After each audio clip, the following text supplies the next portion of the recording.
Depuis son retour sur Netflix aux États-Unis en juin dernier, la série enchaîne les records, devenant ainsi la deuxième série dramatique la plus regardée.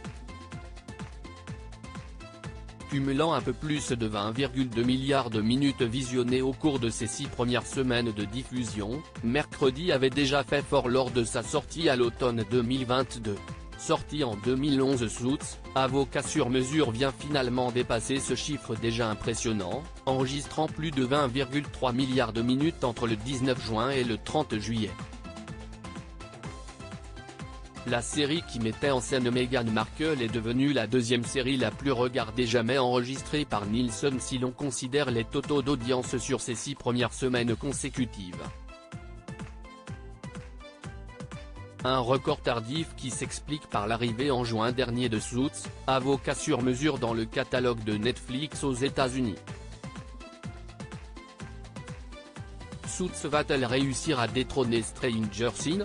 Stranger Things est la seule série à avoir jamais dépassé ces chiffres, avec 27,8 milliards de minutes regardées sur 6 semaines au moment de la sortie de la saison 4.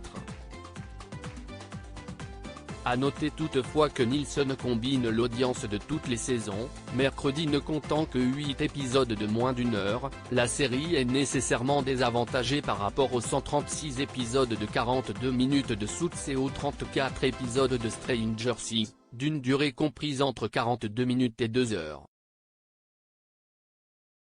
Suits, 9 saisons couronnées de succès. Suits, avocat sur mesure suit Mike Ross, Patrick J.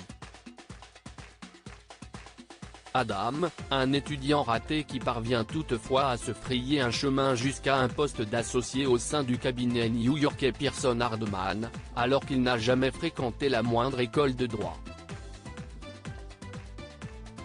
Sa force, une mémoire photographique impressionnante qui lui permet de se faire remarquer auprès d'Harvey Specter.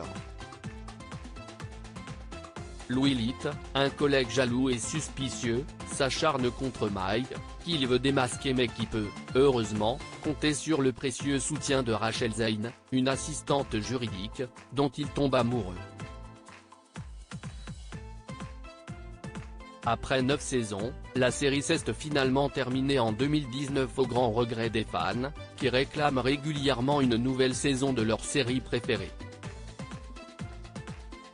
Article écrit en collaboration avec 6 Médias.